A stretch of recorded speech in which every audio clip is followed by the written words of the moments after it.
Hello students, कैसे हो? बढ़िया, मजे में, वेरी गुड। तो मैं कुणाल सिंघल स्वागत करता हूं आपके अपने YouTube channel physics bye Kunal Singhal पर। बेटा, जैसा कि आप देख पा रहे हो, आज का हमारा लास्ट लेक्चर है वर्क, एनर्जी एंड पावर का। तो आज जो हम टॉपिक पढ़ने वाले हैं बेटा, वो क्या पढ़ने वाले हैं? पावर टॉपिक है, वो आज हम पढ़ेंगे। लेक्चर नंबर 8 तक में हमने कंप्लीट कर लिया है वर्क के जितने भी टॉपिक है और एनर्जी के जितने भी टॉपिक आपके सिलेबस में है क्लास 9 के अकॉर्डिंग, वो हमने कवर कर लिए हैं। तो अब हमारा पावर टॉपिक बचता है, और पावर जो हमारा है वो एकदम छोटा सा टॉपिक है, ठीक है। तो इसके अंदर हम क्या पढ़ेंगे? पावर के बारे में पढ़ेंगे और commercial unit of electrical energy के बारे में पढ़ेंगे, ठीक है। Commercial unit of electrical energy यानी कि जो हमारे बिजली का बिल आता है वो किस तरीके से आता है, उसको कैसे कैलकुलेट करते हैं। तो अगर ये वीडियो थोड़ी सी अगर लेंथी हो जाए, क्योंकि पावर का जो टॉपिक है वो तो है छोटा सा, लेकिन इनकेस अगर थोड़ा सा लेंथी भी हो जाए तो आप अपना पेशेंस रखिएगा, क्योंकि आपको बहुत कुछ सीखने को मिलेगा इस वाले लेक्चर के अंदर। तो बिना देरी के साथ में अपनी वीडियो स्टार्ट करते हैं। वीडियो को ज़्यादा से ज़्यादा लाइक और शेयर कीजिएगा, चैनल को ज़्यादा से ज़्यादा सब्सक्राइब कीजिएगा बेटा। तो बेटा देखिए, जिन बच्चों ने पावर जाना है, जिन बच्चों ने वर्क एनर्जी के बारे में नहीं पता, थोड़ा सा उनको प्रीवियस लेक्चर अपने देखने होंगे, क्योंकि वर्क और एनर्जी के बारे में जब आपको पता होगा तभी जाके आपको पावर अच्छे तरीके से समझ में आएगा। तो आप प्लेलिस्ट में जाके आप चेक कर सकते हो, वीडियो उसमें डली हुई है, और आप अपने अकॉर्डिंग जो भी टॉपिक आपको पढ़ना है, जो भी पार्ट आपको पढ़ना है, उस लेक्चर के अकॉर्डिंग आप प्ले कर सकते हो वीडियो और देख सकते हो। तो बेटा टॉपिक है आज का हमारा पावर। देखो, पावर को हिंदी में क्या क्या बोलते हैं, मैं बोलूँ आपको कि बताओ, डिफाइन करो, बट पावर क्या होती है तो आप बताओ क्या आपको बोलोगे? सर शक्ति। वेरी गुड, बहुत बढ़िया। क्या होता है? शक्ति, ताकत, दम, है ना। कुछ बच्चे तो यही जवाब देंगे मेरे को। मैं बोलूंगा बेटा पावर क्या होती है, तो बोलोगे सर, होते हैं बच्चे, बहुत सारे बच्चे ऐसे होते हैं जो क्या पता है क्या बोलते हैं? सर शक्ति होती है, ताकत, दम, ये। अरे भाई साहब, ये नहीं होते, ठीक है। अगर किसी के दिमाग में चल रहा है कि पावर मतलब ये होता है, तो पावर ये नहीं होती। फिजिक्स की लैंग्वेज के अंदर हम पावर को कैसे डिफाइन करेंगे, ठीक है। पावर की डेफिनेशन जो क्या बनेगी वो बनेगी rate of doing work, rate of doing work, ठीक है। रेट ऑफ डूइंग वर्क का मतलब क्या हो गया? एग्जांपल के लिए, जैसे कि मान लो ए पर्सन है, कोई भी पर्सन ए, इसको मैंने टाइम दिया 10 मिनट का, और मैंने इसको ये बोला कि आपको 100 पेज रीड करने हैं, और इसने कर भी दिया। और जो बी पर्सन है, बी पर्सन क्या करता है बेटा? 10 मिनट के अंदर 10 पेज पढ़ता है। तो बेटा पावर किसकी ज्यादा हुई? पावर ए पर्सन की ज्यादा हुई। कैसे? क्योंकि इसने 100 पेज पढ़ने का काम कर दिया 10 मिनट में, और बी पर्सन ने 10 पेज पढ़ने का काम किया है 10 मिनट में। यानी कि एक तो ज्यादा काम कर रहा है और एक कम काम कर रहा है। तो हम बेसिकली पावर को किससे पहचानेंगे? पावर को हम वर्क से पहचानेंगे। अगर हमारा टाइम सेम है, सेम टाइम के अंदर अगर वर्क कोई ज्यादा कर रहा है तो उसकी पावर ज्यादा होगी, और अगर सेम काम कर रहा है, टाइमिंग कम ज्यादा है, तो जो कम टाइम लगा रहा है सेम काम करने में, उसकी पावर ज्यादा हो गई। इसका मतलब जो पावर होता है वो हमारा क्या होता है? रेट ऑफ डूइंग वर्क, ठीक है। कार्य हम जो कर रहे हैं, कितने टाइम के अंदर हमने काम किया, वो ही हमारी क्या होती है? पावर होती है, रेट ऑफ डूइंग वर्क। इसको ऐसे भी लिख सकते हो और करके, it is the ratio of work done and time taken. इसको जनरली आप ऐसे भी पढ़ सकते हो, ठीक है, कि वर्क डन और टाइम टेकन का रेशियो होता है। तो बेटा रेशियो के हिसाब से अगर देखें तो हमारे पास क्या आ गया? Power is equal to work upon time. क्या आ गया बेटा? Work upon time. अब देखो बेटा, इस वाले केस के अंदर अगर हम एसआई यूनिट की बात करते हैं तो एसआई यूनिट क्या बनेगी? क्योंकि वर्क अपॉन टाइम आ गया, और आप बच्चों लोगों को अच्छे से पता है कि जो हमारा वर्क होता है, वर्क हमारा किस में होता है बेटा? एसआई यूनिट क्या होती है वर्क की? सर जूल होती है। क्या होती है? जूल। और टाइम की बेटा ऐसे यूनिट क्या होती है? सेकंड। तो बेटा ये जूल पर सेकंड जो बनता है, ये क्या बनता है? वोट। क्या बनता है? वोट। तो बेटा SI unit of power, SI unit of power क्या बनी हमारी? वोट बनी बेटा। क्या बनी?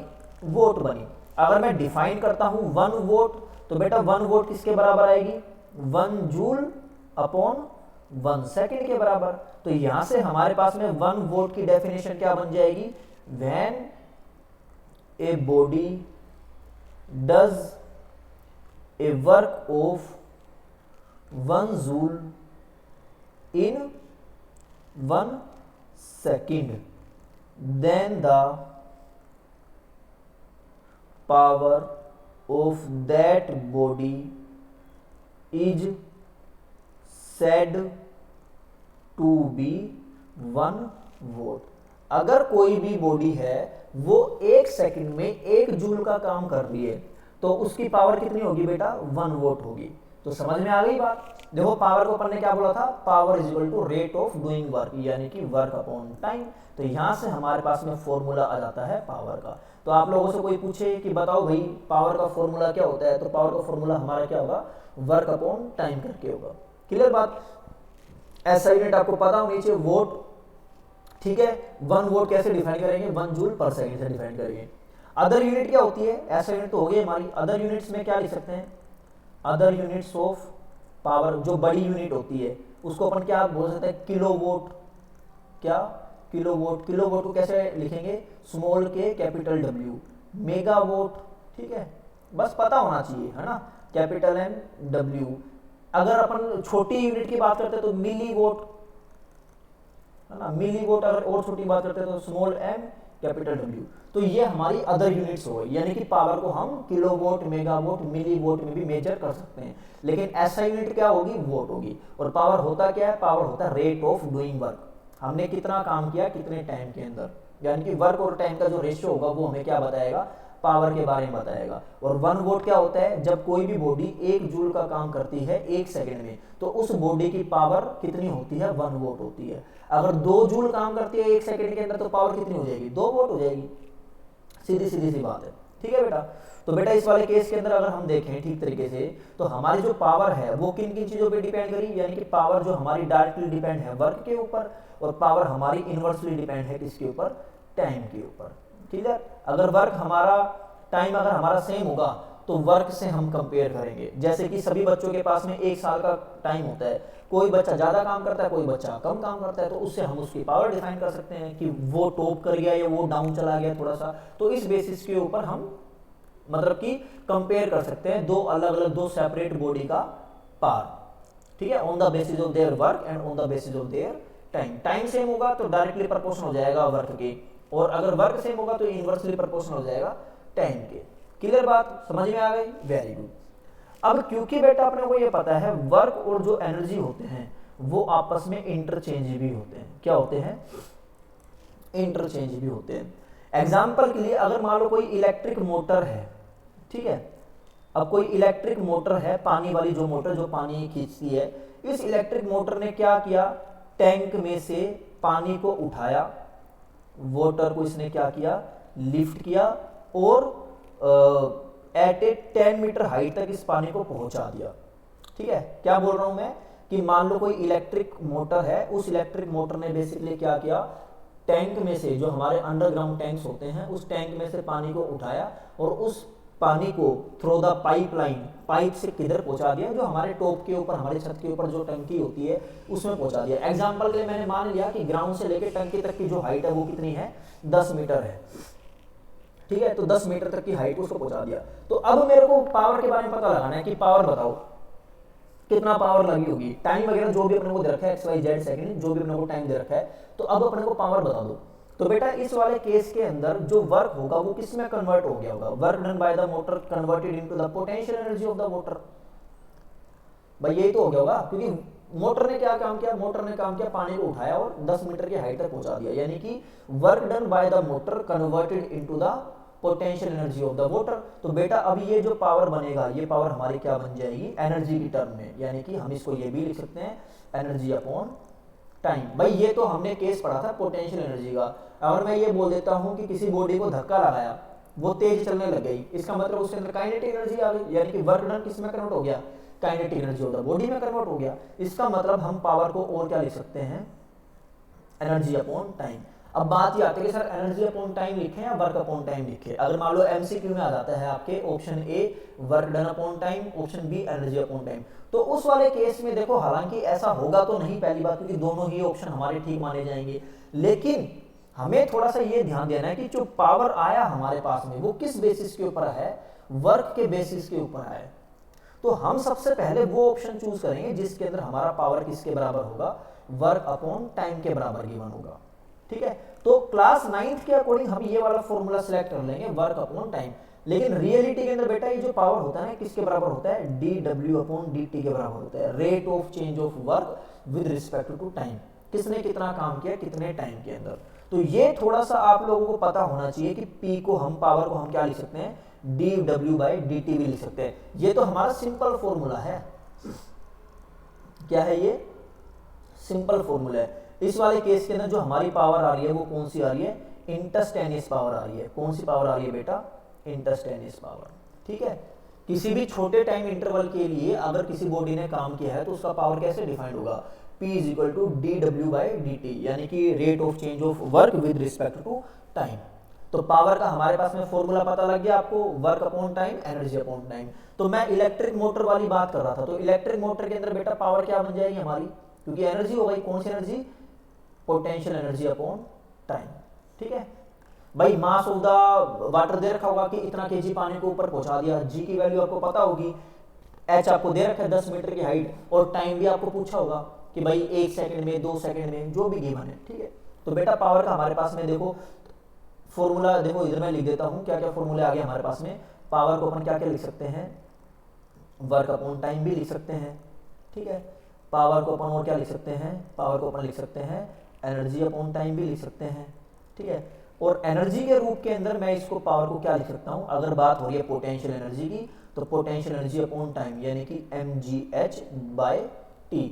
और काइनेटिक एनर्जी के टर्म के अंदर पावर को मैं क्या लिख सकता हूं, काइनेटिक एनर्जी अपॉन t यानी कि 12 mv²/t। तो ये फॉर्मूले आपको अच्छे तरीके से याद होने चाहिए, ठीक है, एनर्जी की टर्म के अंदर, पोटेंशियल एनर्जी की टर्म के अंदर और काइनेटिक एनर्जी की टर्म के अंदर, ठीक है। तो बेटा देखो कई बार है ना क्या क्वेश्चन पूछता है, जैसे कि देखो इस क्वेश्चन, इस वाले फॉर्मूले ही को मैं थोड़ा सा एडवांस करके लिख देता हूं। देखो ये तो आपको फॉर्मूला याद होना चाहिए, लेकिन कई बार है ना डेंसिटी से रिलेटेड क्वेश्चन गिवन हो जाता है कि डेंसिटी ऑफ द वाटर या डेंसिटी ऑफ द लिक्विड, कोई भी लिक्विड है उसकी डेंसिटी इतनी गिवन है, उसको इतनी हाइट के ऊपर उठाया गया है, इतना वॉल्यूम XYZ मतलब पूछते हैं। तो डेंसिटी बेटा किसके बराबर होती है, मास बाय वॉल्यूम के बराबर, बताओ होती है नहीं होती, होती है ना, यानी कि m/V। अब क्वेश्चन ये पूछ रहा है कि वॉल्यूम बताओ कि कितना वॉल्यूम पानी को उठा लिया गया, कितना लीटर है, कितना मीटर क्यूब। तो बेटा मास किसके बराबर हो जाएगा, डेंसिटी मल्टीप्लाई वॉल्यूम के बराबर। तो ये जो हमारे पास में फॉर्मूला आया है पावर का mgh, तो mgh/t, ठीक है, mgh/t आ गया यहाँ पे। और इस वाले केस के अंदर अपन फिर क्या कर लेंगे, ये जो हमारा mgh/t आया है, थोड़ा सा इसमें सॉरी बेटा थोड़ा सा इशू आ गया था पीपीटी के अंदर। तो मैं आपको ये बता रहा था कि अगर इस वाले केस के अंदर अगर हमें वॉल्यूम पूछा जाए तो अपने को ये पता भाई डेंसिटी की टर्म में अपन कैसे लिख सकते हैं, डेंसिटी टर्म में हम लिख सकते हैं density will be equal to mass by volume, clear बात। और इस वाले केस में हमसे मास को हटा दो, मास को रिप्लेस कर दो ρV से, तो पोटेंशियल एनर्जी हमारा mgh/t, और इस m की जगह पे ये वैल्यू पुट कर दो, तो बेटा पावर किसके बराबर हो जाएगा, डेंसिटी मल्टीप्लाई वॉल्यूम gh/t। अगर अब आपसे ये पूछता है वॉल्यूम बता दो, भाई जो भी लिक्विड फ्लो कर रहा है उस लिक्विड का वॉल्यूम बता दो कि वो लिक्विड है, मतलब कि 5 सेकंड में, 10 सेकंड में, 15 सेकंड में वो जो लिक्विड हमने 10 मीटर की हाइट तक पहुंचाया है उसका कितना वॉल्यूम हमने उस टंकी के अंदर फिल कर दिया होगा। बेसिकली जब टंकी हम फिल कर रहे हैं तो हमें पता है कि जब टैंक में से पानी हम जब टंकी में पहुंचाएंगे तो लीटर में पहुंचाएंगे या मीटर क्यूब के अंदर पहुंचाएंगे, तो उस वाले केस में वॉल्यूम ही पूछा जाएगा। तो वॉल्यूम यानी कि कैपिटल वी पूछ रहा है, तो कैपिटल वी किसके बराबर होगा बेटा, जब क्रॉस मल्टीप्लाई करोगे तो power multiply T upon rho जी एच। तो इस तरीके से हम पता लगा सकते हैं कि अगर हमें ये पता है कि हमारी जो इलेक्ट्रिक मोटर है उस इलेक्ट्रिक मोटर की पावर कितनी है, कितने टाइम के लिए हमने मोटर चलाई है, डेंसिटी ऑफ वाटर अपने को पता ही होता है कितना 1000 kg/m³, जी की वैल्यू भी अपने को पता है, और एच वाले केस के अंदर हमें ये पता होना चाहिए कि हमारी जो टंकी है वो हमारे ग्राउंड लेवल से कितनी हाइट के ऊपर रखी हुई है। तो अगर हमें ये सारा डाटा पता है तो हम पता लगा सकते हैं कि अगर हमने 1 घंटे मोटर चलाई है तो उस 1 घंटे मोटर के अंदर हमने कितना पानी टंकी में फिल कर दिया होगा। तो इस तरीके से हम पता लगा सकते हैं वॉल्यूम का। तो इस वाला ये जो डब्बा मैंने बनाया है, इस डब्बे की स्टार मार्क कर लो, वेरी इंपॉर्टेंट डब्बा इट इज, बिकॉज ये डायरेक्ट कई बार पूछता है आपसे क्वेश्चन कि वॉल्यूम बता दो भाई, वॉल्यूम ऑफ वाटर या वॉल्यूम ऑफ लिक्विड बता दो कि कितना वॉल्यूम हमने मतलब कि फिल कर दिया होगा, किसी भी कंटेनर के अंदर फिल कर दिया गया होगा। ठीक है बेटा, तो पावर का एक फॉर्मूला आ गया work upon time, energy upon time, potential energy की टर्म में ये आ गया, काइनेटिक एनर्जी की टर्म में ये आ गया, और वॉल्यूम की अगर टर्म में पूछते हो तो ये वाला भी। तो बेसिकली आपकी स्क्रीन के ऊपर आप सभी ने नोट कर लिया भी होगा। तो अलग अलग टाइप के आपके फॉर्मूले बन गए पावर के, जो कि आपकी बुक के अंदर गिवन नहीं है। अब गिवन नहीं है तभी मैंने करवाया, तभी मैं आपको बोल रहा हूँ कि आप अच्छे तरीके से पढ़ाई करो, नोट्स बनाओ जो मैं बता रहा हूँ आपको। अब बेटा ना एक पावर का फॉर्मूला एक इस तरीके से भी लिखा होता है, F vector dot V vector. इस तरीके से भी आपको कहीं ना कहीं ना आपको यूज होगा ये वाला फॉर्मूला। बेसिकली कैसे यूज होगा, जैसे कि मान लो क्वेश्चन गिवन होगा, a force of 20 newton acts on a body of mass something something, कुछ भी मास दे देगा, of mass 2 kg moves with a speed नहीं तो वेलोसिटी दे देगा, with a velocity of 2 metre per second. इस टाइप का कोई क्वेश्चन गिवन होगा जिसमें आपको फोर्स दे रखा होगा और वेलोसिटी दे रखी होगी और पावर पूछेगा। तो बेटा पावर अपने को इस वाले केस में क्या करना है, अगर अपन इसको ओपन करते हैं तो हमारा ये आएगा F we cos theta.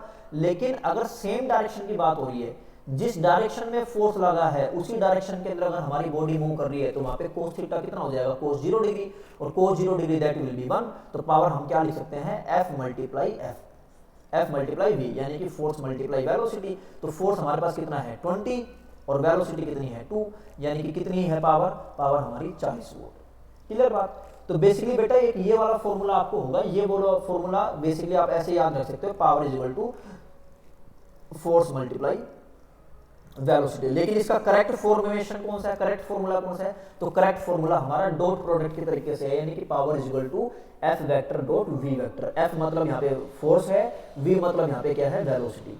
Clear बात। तो ये फॉर्मूला आपको पता होना चाहिए। ठीक है, कैसे आया ये भी मैं आपको थोड़ा सा बता देता हूँ कि कैसे आता है ये वाला फॉर्मूला। ठीक है, देखो अपने को एक बात पता है कि जो हमारा वर्क होता है, सॉरी पावर जो हमारा होता है dw बाई dt, मैंने अभी आपको बताया था dw बाई dt।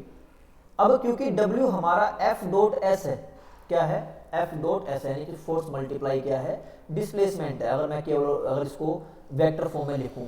और इसी तरीके से अगर मैं dw की बात करता हूं बेटा, तो अगर मैं फोर्स को कांस्टेंट मानता हूं, फोर्स अगर मेरा कांस्टेंट है, तो f वेक्टर डॉट यहाँ पे क्या हो जाएगा ds हो जाएगा। तो अगर मैं इसको इसमें पुट करता हूं तो पावर मेरे पास क्या आ गई f vector ds by dt। और rate of change of displacement बेटा क्या होता है, rate of change of displacement with respect to time क्या होता है, rate of change of displacement with respect to time क्या होती है वेलोसिटी, यानी कि f vector dot v vector, यानी कि वेलोसिटी यहां से हमारे पास में आ गई। तो इस तरीके से हमारे पास में पावर का फॉर्मूला आता है in the terms of force और in the terms of velocity. तो बेटा पावर के कौन कौन से फॉर्मूले पढ़े, जल्दी से क्विक रिवीजन कर लेते हैं। W बाई टी यानी कि work upon time, energy upon time. अगर इंस्टेंटेनियस की बात करते हैं तो dW बाई dt भी हमने पढ़ा है। एनर्जी की टर्म में बात करते हैं तो पोटेंशियल एनर्जी अपॉन टाइम यानी कि mgh बाई टाइम भी हमने पढ़ा है।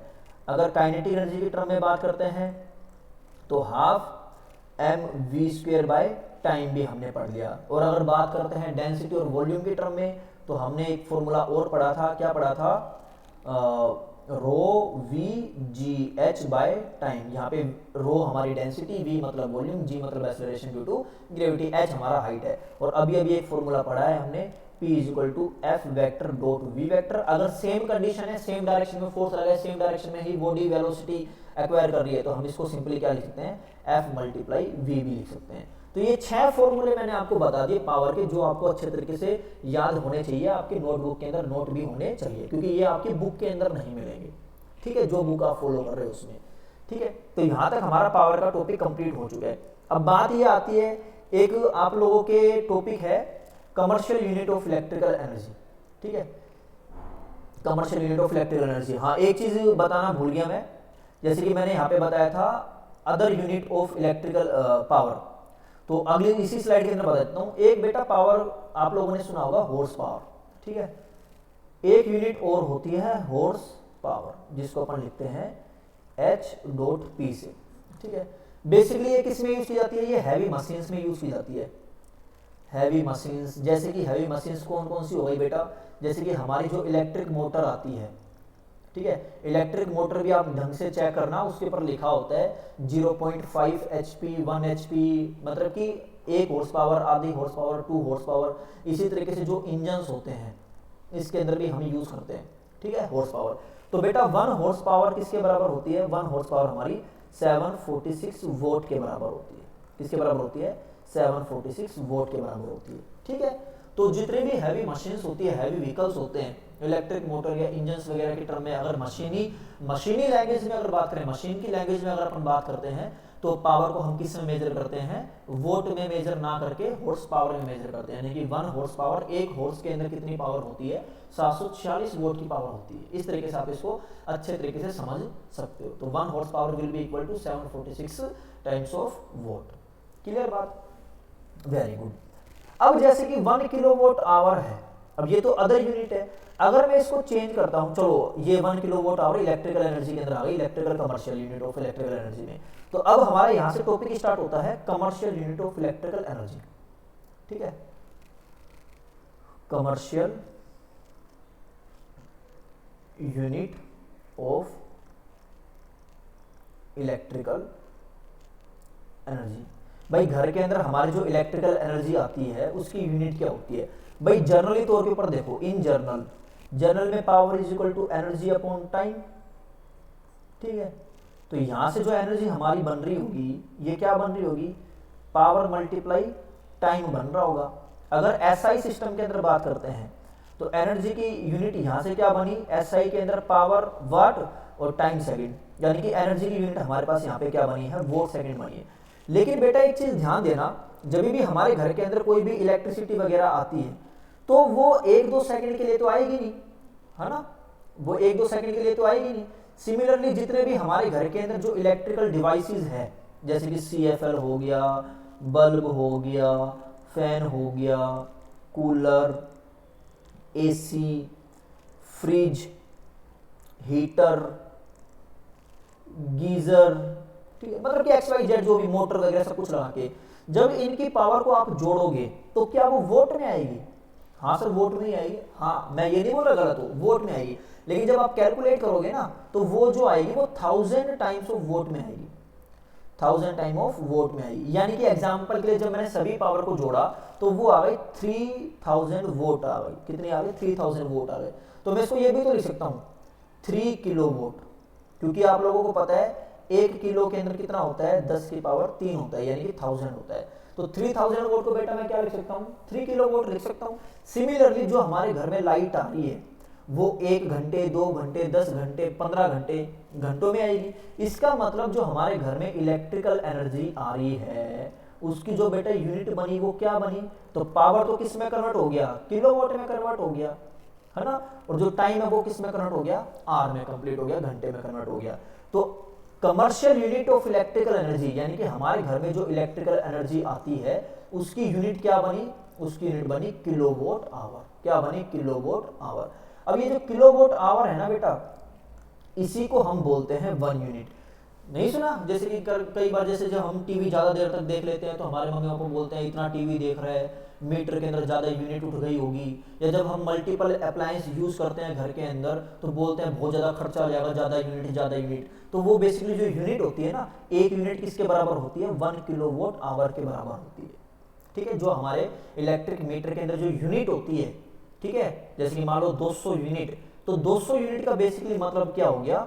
200 किलोवाट आवर। क्लियर बात? तो इलेक्ट्रिकल एनर्जी बेसिकली हमारे घर में किस यूनिट में आती है? किलोवाट आवर के रूप के अंदर आती है, ठीक है। तो 1 किलोवाट आवर को बेटा क्या बोलेंगे? 1 यूनिट। तो 1 यूनिट अगर बेसिकली अपन डिफाइन करना चाहे तो कैसे डिफाइन करेंगे? जैसे कि 1 यूनिट किसके बराबर आई? 1 यूनिट हमारी आई है 1 किलोवाट आवर के बराबर। तो बेसिकली 1 यूनिट कब होगी बेटा? व्हेन 1 किलोवाट ऑफ पावर, ठीक है, इज यूज्ड इन 1 आवर, ठीक है। जब 1 किलोवाट आवर, 1 किलोवाट की पावर हम 1 घंटे में यूज कर लेंगे तब जाके हमारी जो इलेक्ट्रिकल एनर्जी की यूनिट बन जाएगी वो क्या बन जाएगी? 1 किलोवाट आवर। या फिर इसको ऐसे भी समझ सकते हो और एग्जांपल के रूप के ऊपर, जैसे कि मान लेते हैं आपका टीवी है, ठीक है, ये टीवी 1000 वोट का है। कितने वोट का है बेटा? 1000 वोट का है। आपने क्या किया, आपने 9 बजे अपना कोई भी चैनल लगा लिया, कार्टून नेटवर्क पोगो वगैरह जो भी मतलब XYZ जो भी आप देखते हो वो अब अपने देख लेना, कौन कौन बच्चा क्या क्या अपने चैनल देखते हैं, ठीक है। तो आपने 9 बजे स्टार्ट किया टीवी देखना, 10 बजे तक देखा, यानी कि 1 आवर। और आपके जो टीवी है उसकी पावर कितनी है, 1000 वोट है, तो एनर्जी किसके बराबर आ गई, power multiply time, energy 1000 vote और 1 घंटा, यानी कि 1000 को क्या लिख सकता हूँ 1 किलो वोट मल्टीप्लाई 1 आवर, तो एनर्जी कितनी हो गई 1 किलो वोट आवर। इसका मतलब आपकी जो बिजली है वो कितना हो गई 1 यूनिट हो गई। यानी कि अगर आपका जो इलेक्ट्रिक बाहर जो इलेक्ट्रिक डिवाइस है जिसको अपन क्या बोलते हैं, जो हमारे घर के बाहर लगा रहता है ना जिसमें रीडिंग आती है, इलेक्ट्रिक मीटर, ये जो अगर हमारा इलेक्ट्रिक मीटर 1 किलो वोट का है, इसकी भी पावर होगी ना, ये भी तो सप्लाई भेजेगा हमारे घर के अंदर। तो अगर हमारा इलेक्ट्रिक मीटर 1 किलो वोट का है और अगर हमने यूज कर ली 1 घंटे में 1 किलो वोट, तो दोनों मैच हो गए, 1 किलो वोट 1 घंटे के अंदर। तो ये जो हमारा इलेक्ट्रिक मीटर होगा ये कितने यूनिट शो कर देगा, 1 यूनिट शो कर देगा हमारे मीटर के अंदर। इससे ये मतलब हो जाएगा कि हमने जब 1 घंटा हमारा टीवी देखा, जो कि टीवी कितना था 1000 वोट का टीवी था, और अगर हमने 1 घंटे टीवी को यूज कर लिया तो इस केस के अंदर हमारे जो इलेक्ट्रिक मीटर है उसके अंदर कितनी यूनिट उठ गई, 1 यूनिट उठ गई। अब इस यूनिट की वैल्यू है ना हमारी जो स्टेट गवर्नमेंट होती है वो डिसाइड करके रखती है। जैसे कि बिजली का बिल जब आप भरते हो तो आप लोगों को थोड़ा सा एक आइडिया होना चाहिए, जैसे कि 1 यूनिट की वैल्यू, एग्जाम्पल के लिए ले रहा हूँ, इसके अंदर कोई ऑफेंड होने की बात नहीं है कि इतना सस्ता इतना महंगा, एग्जाम्पल के लिए बात कर रहा हूँ मैं ये। तो 1 यूनिट की वैल्यू 2.5 रुपये हो गई, 1 रुपये, अलग अलग जगह पे अलग अलग स्टेट के अंदर इस 1 यूनिट की रुपए की वैल्यू, 1 यूनिट की अलग अलग वैल्यू है, क्लियर। तो इस तरीके से बेटा हम हमारे घर के अंदर यूज कर सकते हैं, हमारे घर के अंदर पता लगा सकते हैं कि हमारे महीने का खर्चा कितना आएगा, क्लियर बात। जैसे कि एक क्वेश्चन के साथ मैं आपको समझाता हूं भाई, electrical commercial unit of electrical energy समझ में आ गई ना। तो 1 किलो वोट आवर को अपन क्या बोलते हैं, 1 यूनिट बोलते हैं, और ये हमारी क्या होती है बीओटी, बीओटी बोले तो बोर्ड ऑफ ट्रेड, क्या बोलते हैं बोर्ड ऑफ ट्रेड, क्लियर बात, ठीक है। यानी कि हमारी जो घर के अंदर इलेक्ट्रिसिटी आती है वो किसके अंदर आती है, उसकी यूनिट क्या होगी, हमारे घर के अंदर आने वाली इलेक्ट्रिसिटी की 1 किलो वोट आवर होगी, और 1 किलो वोट आवर को क्या बोलेंगे 1 यूनिट बोलेंगे, ठीक है। इसी तरीके से अभी मैंने बता दिया था। अब ये आता है 1 किलो वोट आवर के अंदर कितना जूल होता है, 1 किलो वोट आवर के अंदर कितना जूल होता है, वेरी इंपॉर्टेंट, स्टार मार्क कर सकते हो, क्वेश्चन जरूर आता है पेपर के अंदर। अब भाई देखो 1 किलो वोट है तो 1 किलो वोट आर, तो इसको एक काम करो किलो को कन्वर्ट कर लो वोट के अंदर, ठीक है। तो 1000 वोट, और 1 घंटे के अंदर बेटा कितनी सेकंड, 3600 सेकंड होती है, ठीक है। तो ये कितना बन गया 3.6 10 की पावर 1 2 3 4 5 और ये डेसिमल 6, यानी कि ये क्या बन गया वोट सेकंड। और आप लोगों को अच्छे से पता है वोट सेकंड क्या होता है, वोट सेकंड हमारा जूल होता है। यानी कि 1 किलो वोट आर के अंदर बेटा कितनी यूनिट होती है, मतलब कि अगर एसआई सिस्टम की अगर बात करें तो 1 किलो वोट आवर के अंदर 3.6 इंटू 10 की पावर 6 जूल होती है, ठीक है। एक बड़ी यूनिट एनर्जी की, एक छोटी यूनिट। अगर 1 किलो वोट आवर से अगर अपन कंपेयर करें तो 1 किलो वोट आवर तो बड़ी यूनिट हो गई ना, जूल छोटी हो गई। तो 1 किलो वोट आवर के अंदर बेटा कितनी एसआई सिस्टम, कितना टाइम्स ऑफ जूल होता है, 3.6 इंटू 10 की पावर 6 जूल होता है। यहाँ तक बात क्लियर, आई होप आप लोगों को अच्छे तरीके से हो गई होगी। क्योंकि ये लास्ट लेक्चर है तो मैं कोशिश यही कर रहा हूँ कि इसी लेक्चर के अंदर आप लोगों को एक न्यूमेरिकल करवा दूं कि how to calculate electricity bill. Example के लिए एक क्वेश्चन ले रहा हूँ, in a house there is one fan, example के लिए बोल रहा हूँ, one fan of 500 watt uses for 10 hour in a day, ठीक है। 5 CFL यूज कर लेता हूं, 5 CFL light of 50 vote each uses for 12 hours in a day, and 1 TV of 1000 vote used for, भाई टीवी है तो टीवी तो आप ज्यादा देखोगे, तो मैं इसको मान लेता हूँ 18 आवर मान लेता हूँ, क्योंकि टीवी है ना तो आप तो ज्यादा देखते हो टी तो यूज फॉर 18 आवर्स, ठीक है। अब क्या बोल रहा है, फाइंड नहीं, calculate the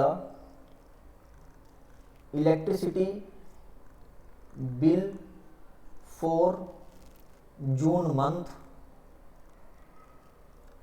if 1 unit cost कितने, 2 रुपये मान लेता हूँ एग्जाम्पल के लिए, जिससे कैलकुलेशन इजी हो जाए, 2 रुपीज। ठीक है, क्वेश्चन को समझो। क्वेश्चन क्या बोल रहा है, कोई एक घर है, उस घर के अंदर एक पंखा है 500 वोल्ट का, जो एक दिन में कितना चलता है, 10 घंटे के लिए चलता है। 5 CFL लाइट है, 50-50 वोल्ट की है, एक CFL लाइट 50 वोल्ट की है, जो कितने घंटे यूज होती है हमारे घर के अंदर, 12 घंटे एक दिन के अंदर। एक टीवी है 1000 वोल्ट का, 18 घंटे यूज होता है। तो हमें इलेक्ट्रिसिटी बिल कैलकुलेट करना है जून मंथ के लिए, अगर 1 यूनिट किसके बराबर है, 2 रुपए के बराबर है। ठीक है, कर देंगे, कोई दिक्कत नहीं है। आज आपको हम इलेक्ट्रिसिटी बिल कैलकुलेट करने वाला बनाएंगे, जिससे कि आगे चल के अगर आप कुछ बन नहीं पाते तो कम से कम इलेक्ट्रिसिटी बिल तो कैलकुलेट करना सीख जाओगे, ये तो जॉब रह जाएगी आप लोगों के पास में। ठीक है, तो बेटा देखो एक फैन है। ठीक है, एक फैन कितने का है, 500 वोल्ट का है। कितने वोल्ट का है, 500 वोल्ट का।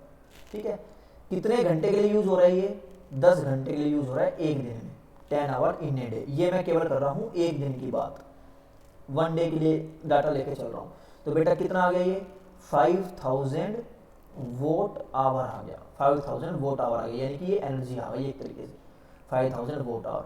इसी तरीके से बेटा 5 CFL है, कितनी है, 5 CFL। तो बेटा एक CFL कितने वोट की है, 50 वोट की, तो 5 CFL कितने वोट की हो जाएगी, 50 से अगर मल्टीप्लाई करते हैं तो 250 वोट। ठीक है, और बेटा कितने देर के लिए यूज होती है CFL, 12 घंटे के लिए। अब मल्टीप्लाई करो भाई साहब, अगर 25 को 12 से मल्टीप्लाई करेंगे तो कितना आएगा, जल्दी से कैलकुलेट करो। 12 मल्टीप्लाई 12 कैसे करेंगे, ये 500 मल्टीप्लाई ये 0 5 2, ये कितना आ गया 3000, यानी कि 3000 वोट आवर। ये भी आ गई एनर्जी, किसके लिए, CFL के लिए। ठीक है, मल्टीप्लाई मैंने शायद सही ही किया, इनके अगर थोड़ा सा कुछ मिस्टेक हो गई हो तो वो अपने एडजस्ट कर लेना। आपको तरीका सीखना है, आपको आंसर रटना नहीं सीखना। अगर आपको तरीका अच्छे तरीके से आ गया तो आप क्वेश्चंस कर सकते हो, लेकिन अगर आप केवल वैल्यू रट रहे हो या क्वेश्चन को रट रहे हो तो फिर अगर क्वेश्चन घूम जाता है तो फिर आप भी घूम जाओगे। ठीक है, कितना टीवी है, एक टीवी है, कितने वोट का है बेटा, 1000 वोट का है, 1000 वोट का टीवी। और बेटा कितने घंटे के लिए यूज होता है, 18 आवर के लिए यूज होता है। तो कितना आ गया बेटा, 18000 वोट आवर। ठीक है, तो ये बेटा किसके लिए आया है, ये 1 घंटे के लिए है, सॉरी 1 दिन के लिए है। तो 1 दिन के अंदर हमने कितनी एनर्जी यूज करी, अगर हम टोटल सम कर देते हैं सभी का, तो 0 0 0, ये 886 और ये 2, यानी कि 20000 वोट आवर अपन ने यूज कर ली है एनर्जी। ठीक है बात, यानी कि अगली स्लाइड के ऊपर अगर अपन इसको लिखें तो 26000 हमने एनर्जी यूज कर ली है, 26000 वोट आवर के रूप के अंदर हमने एनर्जी को यूज कर लिया है। अब क्योंकि 1 यूनिट अपने को बनानी है तो बेटा 1 यूनिट तो किलो वोट आवर में होनी चाहिए, है ना। 1 यूनिट किसमें होनी चाहिए, किलो वोट आवर में। तो क्या 10 की पावर 3 को मैं किलो वोट नहीं लिख सकता, लिख सकता हूँ। यानी कि ये क्या बन गई मेरी 26 किलो वोट आवर बन गई, यानी कि बेसिकली 26 यूनिट मैं यूज कर लेता हूँ इन ए डे। एक दिन के अंदर मैंने कितनी यूनिट यूज कर ली, 26 यूनिट यूज कर ली। अब क्वेश्चन कौन से मंथ के लिए पूछा है, जून मंथ के लिए पूछा है। तो जून मंथ में बेटा कितने डे होते हैं, जल्दी से बताओ, 30। हाँ, मैंने भी उसी तरीके से किया जिस तरीके से आप कैलकुलेट करते हैं ना, जैसे जनवरी, फरवरी, मार्च, अप्रैल, मई, जून, जुलाई, मैंने भी इसी तरीके से किया। तो 30 डेज। तो बेटा एक दिन के अंदर तो कितना यूज हो गया, एक दिन के अंदर हमारा यूज हो गया है, जो हमारी जो एनर्जी है वो एक दिन के अंदर यूज हो गई है 26 यूनिट। ठीक है, तो 26 यूनिट इसके अंदर यूज हो गई है, और हमें किसके लिए फाइंड आउट करना है, जून मंथ के लिए। तो मल्टीप्लाई कर दो, सिंपल सी बात है, 26 मल्टीप्लाई करो, जल्दी से करो, 26 मल्टीप्लाई, जल्दी से 1 मिनट रुको बेटा, मेरे थोड़ा सा स्टाइलस में दिक्कत आ रही है, वेट ए सेकेंड। हाँ, नाउ एवरीथिंग इज ओके। तो बेटा मल्टीप्लाई करो, देखो एक दिन के अंदर कितना यूनिट यूज कर रहे थे, 26। तो 30 दिन के अंदर कितना यूज करेंगे, 26 मल्टीप्लाई 30, कितना आएगा जल्दी से बताओ, 0 8 और 6 और 3 का मल्टीप्लाई करेंगे तो 8 और 6 7। इतनी यूनिट हमने यूज कर ली, कौन से मंथ में, जून मंथ में हमने इतनी एनर्जी की यूनिट यूज कर ली। अब क्वेश्चन क्या बोल रहा था, 1 यूनिट किसके बराबर थी बेटा, 2 रुपए के बराबर। तो बेटा 780 यूनिट किसके बराबर होगी, मल्टीप्लाई बाय 2 कर दो, 2 × 780, तो कितना आ जाएगा ये 065, इतने रुपए का आपका क्या आ गया, बिल बन गया। ठीक है, यानी कि जून मंथ के लिए आपका इतने रुपए का बिल बन गया, 1560 रुपए का। ठीक है, आई होप आपको समझ में आया होगा। इन केस अगर आपको नहीं भी समझ में आया बेटा तो टेंशन लेने की जरूरत नहीं है, क्योंकि ये लेक्चर नंबर हमारा कौन सा था, 10th था या 9th लेक्चर नंबर था, जिसके अंदर हमने थ्योरी कंप्लीट करी है। तो ये लास्ट लेक्चर तो है, लेकिन थ्योरेटिकल लास्ट लेक्चर है, क्योंकि इसके अंदर हमने बेसिकली क्या पढ़ा है, इसके अंदर हमने केवल और केवल टॉपिक्स पढ़े हैं। लेकिन लेक्चर नंबर 10 भी आएगा। लेक्चर नंबर 10 के अंदर मैं न्यूमेरिकल्स आपको करवाऊंगा कि कैसे इलेक्ट्रिसिटी के बिल अच्छे तरीके से कैलकुलेट आप करना सीखें, क्योंकि इसमें प्रैक्टिस होगी, तो प्रैक्टिस करोगे तभी अच्छे तरीके से सीख पाओगे। अभी तो केवल हमारा थ्योरेटिकल पोर्शन कंप्लीट हुआ है ना, बुक के अकॉर्डिंग देखा है तो थ्योरेटिकल पोर्शन ही हमारा कंप्लीट हुआ है। ये क्वेश्चन तो मैंने जनरली ले लिया था, जिससे कि आपको इलेक्ट्रिसिटी यानी कि commercial unit of electric energy का आपको क्वेश्चन सोल्व करना आ जाए। लेकिन जो हमारा बेटा लेक्चर नंबर 10 होगा, लेक्चर नंबर 10 के अंदर बेसिकली मैं क्या सोच रहा हूँ, लेक्चर नंबर 10 हमारा कुछ इस टाइप से प्रिपरेशन होगा। वन शॉट वीडियो में डालूंगा वर्क, एनर्जी एंड पावर के ऊपर, यानी कि जो भी अभी तक हमने टॉपिक पढ़े हैं उस टॉपिक का कंप्लीट एक ही लेक्चर के अंदर, लेक्चर नंबर 10 के अंदर मैं कंप्लीट सारा का सारा जो कॉन्सेप्ट मैंने आपको सिखाए हैं, जो भी हमारे टॉपिक्स थे, वो सारे के सारे टॉपिक कॉन्सेप्ट इसी वीडियो के अंदर लेक्चर नंबर 10 के अंदर मैं कंप्लीट आप लोगों के लिए लेके आऊंगा। अब वो जो वीडियो है वो हो सकता है 1 आवर की हो जाए, 1.5 आवर की हो जाए, 2 आवर की हो जाए, that doesn't matter if you really want to do something, if you really want to learn something. ठीक है, बात आ गई समझ में? तो बेसिकली लेक्चर नंबर 10 के अंदर वन शॉट वीडियो आएगी, जिसमें आप क्विक रिवीजन कर सकते हो। एग्जाम के टाइम पे क्या होता है बेटा कि आप जनरली सारी वीडियो ना देखो या कंप्लीट हम रिवीजन नहीं कर सकते, तो एक वीडियो हमें ऐसी मिल जाए जो हमारे सभी टॉपिक को रिवाइज करवा दे, तो एक तरीके से रिवीजन वीडियो कह सकते हो इसको आप। जो भी हमने वर्क, एनर्जी एंड पावर के अंदर जो भी टॉपिक हमने पढ़े, जो भी हमने चीजें पढ़ी है, उसका रिवीजन है लेक्चर नंबर 10 के अंदर। ठीक है, और जो लेक्चर नंबर 11 आएगा उसके अंदर हम पढ़ लेंगे न्यूमेरिकल्स। क्लियर? तो आज का हमारा टॉपिक इतना ही था। वर्क, एनर्जी, पावर मेरी तरफ से कंप्लीट हो चुका है थ्योरेटिकली। ठीक है, वन शॉट वीडियो आपके लिए ही आएगी, जिससे कि आपको बेनिफिट मिले, इसीलिए मैं लेके आ रहा हूँ वन शॉट वीडियो, अदरवाइज मैं वन शॉट वीडियो नहीं लेके आता, क्योंकि देखा जाए तो आप लोगों की तरफ से बेटा उतना सपोर्ट मेरे को मिल नहीं रहा जितना मैं आप लोगों से एक्सपेक्ट कर रहा हूँ। अगर आप लोग सपोर्ट करोगे, आप लोग ज़्यादा से ज़्यादा मेरे को सपोर्ट करोगे, ज़्यादा से ज़्यादा वीडियो को लाइक और शेयर करोगे, तो मेरे अंदर मोटिवेशन आएगा, और उस मोटिवेशन का मैं कहीं ना कहीं यूज़ करूँगा आप लोगों की भलाई के लिए। ठीक है बेटा, तो वन शॉट वीडियो मैं लेके आ रहा हूँ कि चलो कोई बात नहीं, आप लोगों की अच्छे तरीके से प्रिपरेशन हो जाए। तो वन शॉट वीडियो के अंदर हम complete work, energy and power का चैप्टर पढ़ेंगे। लेक्चर नंबर जो 11 आएगा उसके अंदर मैं न्यूमेरिकल्स करूँगा सारे के सारे।